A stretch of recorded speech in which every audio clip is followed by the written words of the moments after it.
Hi friend, good morning, जय हिंद, जय भारत। कैसे हैं? उम्मीद करते हैं कि आप अच्छे ही होंगे। तो आज हम फिर से आपके समक्ष एक छोटा सा टॉपिक लेकर आए हैं विश्व इतिहास के संदर्भ में। और आज जो हम लोग जिस टॉपिक पर चर्चा किया जाएगा वो पर द्वितीय विश्व युद्ध की उस पर द्वितीय विश्व पर चर्चा किया जाएगा, वो द्वितीय विश्व युद्ध पर चर्चा किया जाएगा। और द्वितीय विश्व युद्ध पर क्या क्या चर्चा की जाएगी, तो द्वितीय विश्व युद्ध का कारण क्या था, उसका परिणाम क्या हुआ, उसमें क्या क्या उस द्वितीय विश्व युद्ध के दौरान क्या क्या घटना घटित हुई, तो उसके बारे में हम लोग आज विस्तार से चर्चा करेंगे। तो चलिए बिना देरी करते हुए शुरू करते हैं। देखिए, क्योंकि किसी भी युद्ध की उत्पत्ति का कोई एक कारण नहीं होता है, उसके मुख्यतः दो कारण होता है।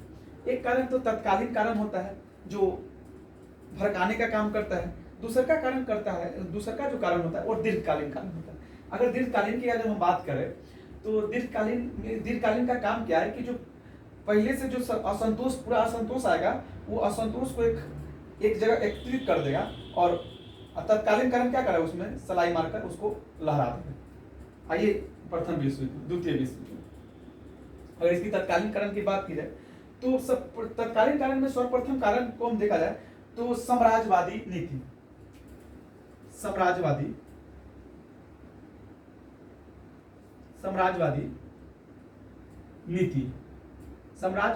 नीति को देखा जा सकता है, देखा जा सकता है। अब भाई साम्राज्यवादी नीति क्या है? तो चूंकि प्रथम विश्व युद्ध के बाद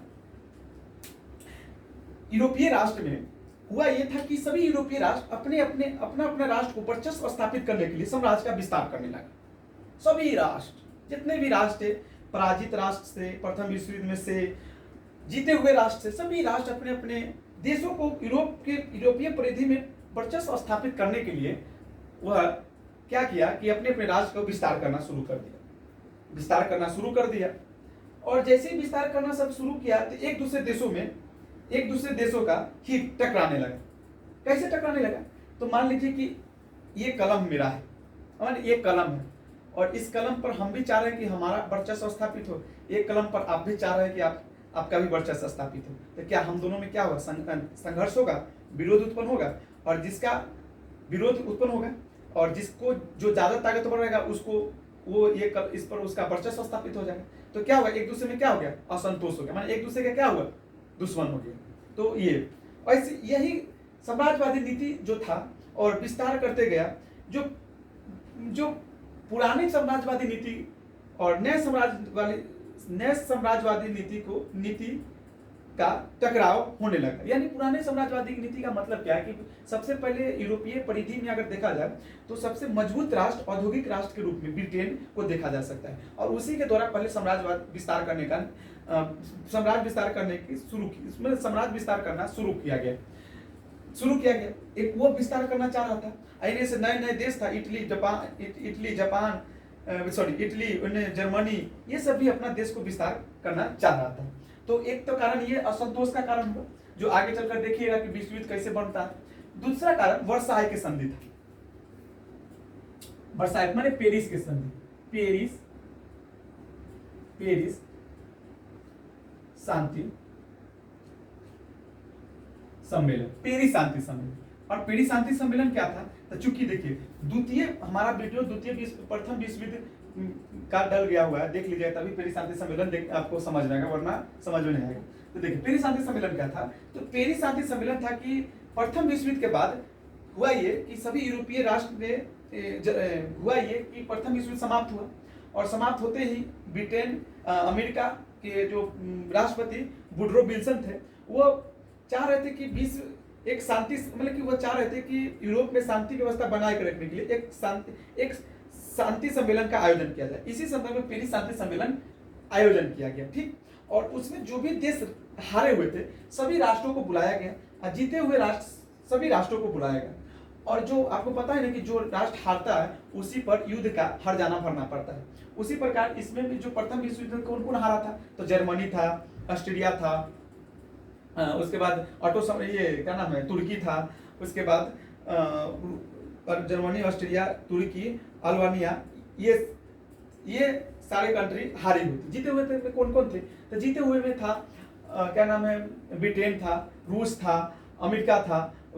ब्रिटेन, रूस, अमेरिका, इटली, ये 4 देश जीते हुए में थे। मुख्य रूप से इस पेरिस शांति सम्मेलन का जो आयोजकर्ता के रूप में मुख्य रूप से 3 व्यक्ति महत्वपूर्ण था। कौन था? तो अमेरिका के जो राष्ट्रपति था वुडरो विल्सन, वो थे। उसके बाद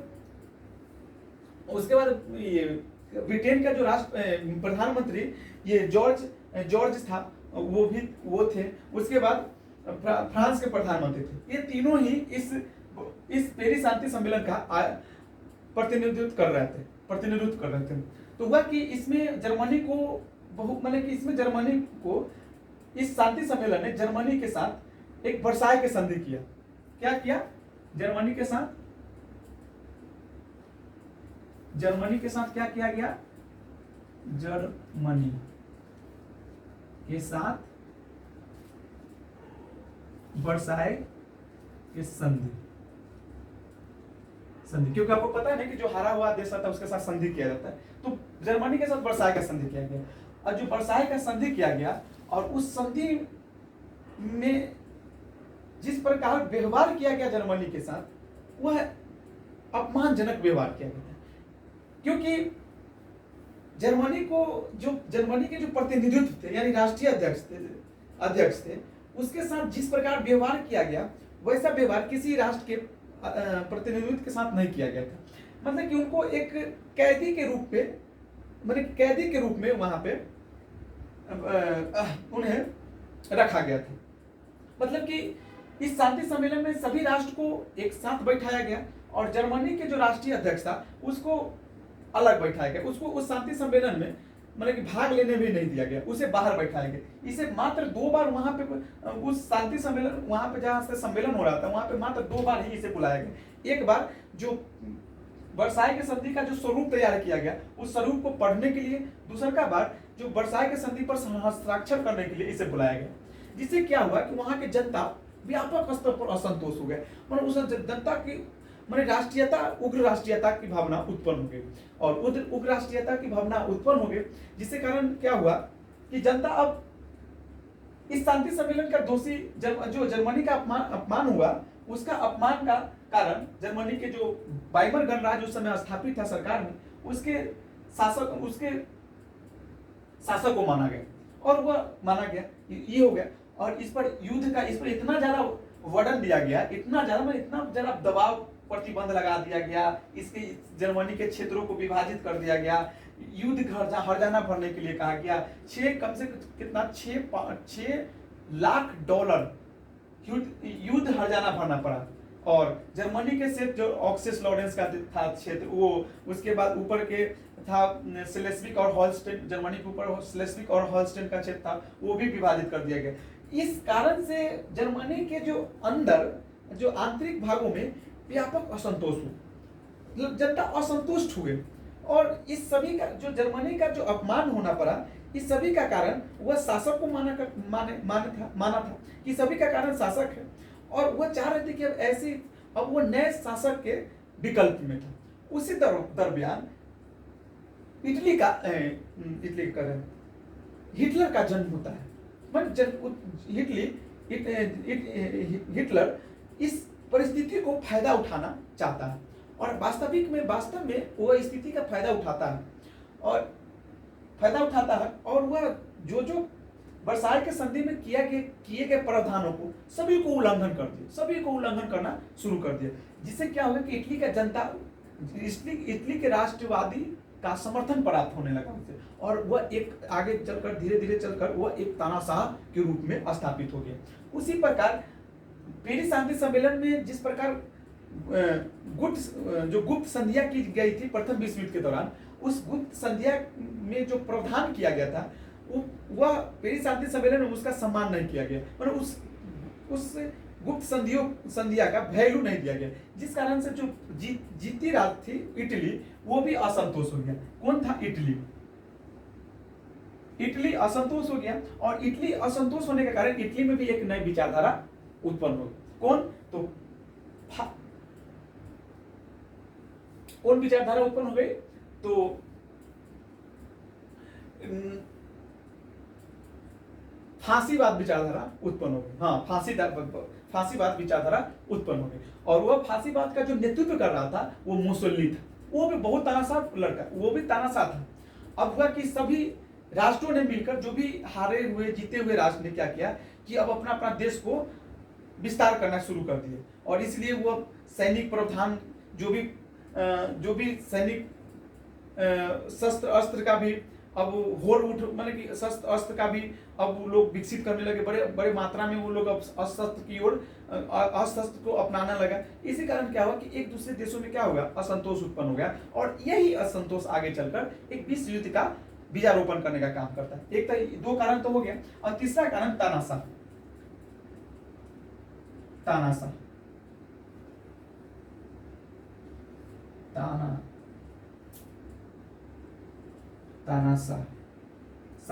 तानाशाह की उत्पत्ति। अभी तानाशाह की उत्पत्ति कैसे हुआ? तो देखिए, प्रथम विश्व युद्ध के बाद हुआ। सब प्रथम विश्व युद्ध के कारण ही ये सब हो रहा है। और प्रथम विश्व युद्ध के कारण अगर नहीं होता तो ये सब नहीं होता। प्रथम विश्व युद्ध को हुआ ये कि प्रथम विश्व युद्ध के बाद हुआ ये कि आर्थिक स्थिति सभी देशों का व्यापक स्तर पर खराब हो गया। मतलब इतना स्तर पर खराब हो गया कि वहां पे बेरोजगारी, भुखमरी, क्या नाम है, मतलब कि जो उद्योग धंधा थे सब ठप पड़ने लगे। जिसका कारण क्या था कि प्रथम विश्व युद्ध में व्यापक स्तर पर जन और धन का दोहन किया गया। इस कारण से क्या हुआ कि व्यापक स्तर पर असंतोष, मतलब कि जनता, आर्थिक स्थिति खराब हो गई। अब भाई जनता क्या हुआ कि भुखमरी हो गई, उसके बाद बेरोजगार होने लगे। अब ये सब होने के कारण क्या हुआ कि जनता खुश रहेंगे? थोड़ी ना खुश रहेंगे, नहीं खुश रहेंगे। तो वहां की जनता बहुत दुखी था और दुखी था। अब एक ऐसे सरकार, अब एक ऐसे मतलब कि विचार, ऐसे सरकार का, मैंने एक ऐसे वैकल्पिक सरकार का खोज में उठी थी जो उनको इन सारी समस्याओं को इस सारी समस्याओं को से निकाल सके। उसी में इटली में एक फांसीवाद विचारधारा का उद्भव होता है, जिसका नेतृत्व मुसोलिनी के द्वारा किया जाता है। और मुसोलिनी के द्वारा किया, क्योंकि इटली प्रथम विश्व युद्ध में सबसे ज्यादा अगर बर्बाद हुआ है तो वो इटली हुआ था। बहुत जन धन सभी रूप से वो बर्बाद हुआ। विचारधारा का उत्पन्न होता है।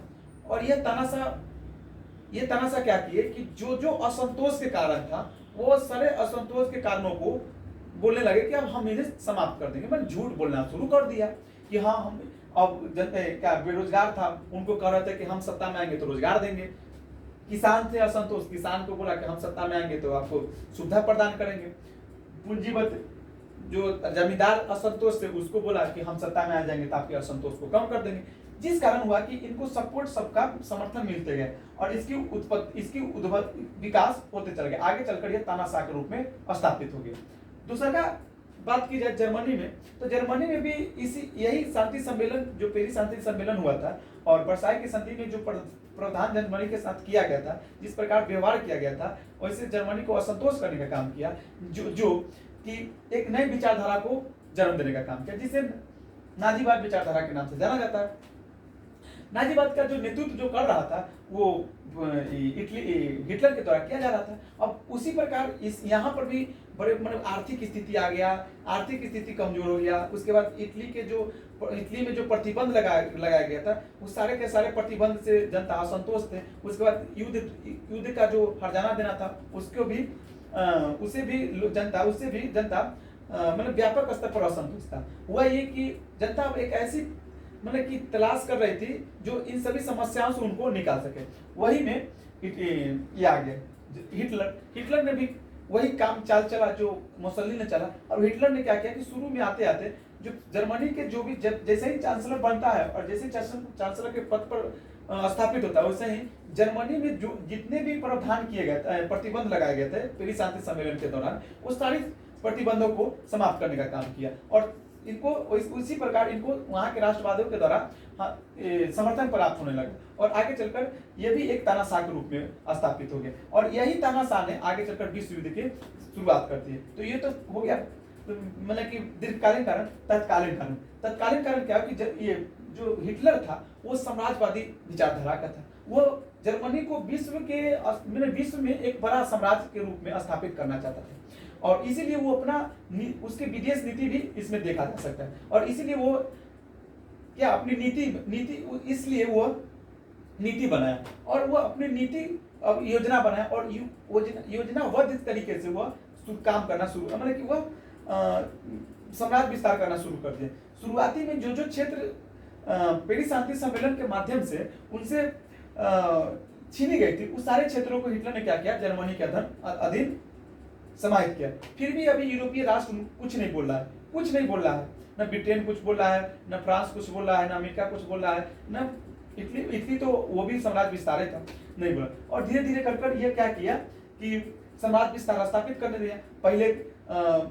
पहला साम्राज्य विस्तारी ऑस्ट्रिया को इटली के अधीन कर लिया। इसके साथ साथ आगे चलकर ऑक्सस लॉरेंस के क्षेत्र ये इटली का अधीन कर दिया। उसके बाद आगे चलकर चेकोस्लोवाकिया का एक क्षेत्र था, उसको भी अपने अधीन कर दिया। और लास्ट बात था कि अब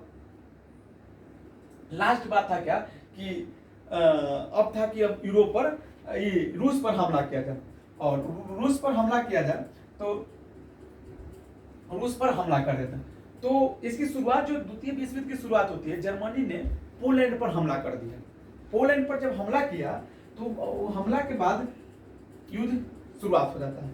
अब युद्ध जिस प्रकार से गति पकड़ ली थी, वह आगे चलकर 1942 आते आते क्या हुआ कि ये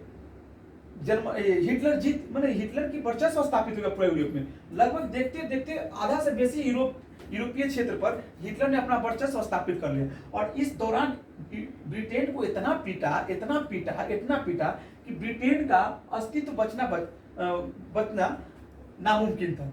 लेकिन हुआ ये कि कुछ हिटलर ने कुछ गलतियां भी की, और उन गलतियों के कारण इसे आगे चलकर पराजित होने का कारण बनता है। जैसे कि ये जो था तानाशाह, ये था कि अमेरिका के जहाजों को ध्वस्त करना शुरू कर दिया। अमेरिका इस युद्ध में तटस्थ था, क्योंकि देखिए अमेरिका दोनों युद्ध में, प्रथम युद्ध और सेकंड युद्ध में शुरुआती समय में नहीं रहता है, वो लास्ट समय में आता है। एंट्री समय में, युद्ध का निर्णायक समय में वो स्थापित होता है। तो अमेरिका का जहाजों को तोड़ना शुरू कर दिया, ध्वस्त करना शुरू कर, इसलिए अमेरिका युद्ध में शामिल हो जाता है, और जिसके कारण ब्रिटेन को एक बड़ा देश का समर्थक प्राप्त हो जाता है। उसके पास रूस को भी यह छोड़ा नहीं, सोचता था कि मॉस्को पर, सेंट पीटर्सबर्ग पर, इन सभी पर हम स्थापित कर लेंगे आधिपत्य, लेकिन ऐसा हुआ नहीं। इटली इसमें यह विफल हो गया। आगे चलकर यह युद्ध में इसकी हार हुई, और द्वितीय विश्व युद्ध की समाप्त हुई। और इधर एशिया में हो रहा था क्या कि एशिया में जापान उसका जो एक तानाशाह था हिरोहितो, वो भी एशिया में हड़कंप मचा दिया था कि चाइना को तथा मार मारा कि चाइना इतना डरा हुआ था, इतना मार मारा ही कि आप सोच नहीं सकते चाइना को कितना मारा, बहुत मार मारा चाइना। और एक नई मारने की नीति अपना दी कि चाइना वाला को सीधे गाड़ देता था। तो ये कारण ये भी था। तो युद्ध 2 चरण में लड़ा गया। प्रथम चरण 1939 से 42, द्वितीय चरण 1942 से 45। और ये दोनों, प्रथम चरण का जो यूरोप का युद्ध का केंद्र कहाँ था, यूरोप में। द्वितीय चरण के युद्ध का केंद्र कहाँ था, एशिया में। और विश्वकालीन ये तो कारण था। तो इसके आगे के वीडियो में हम इसके परिणाम के बारे में बात करेंगे। तो थैंक यू सो मच।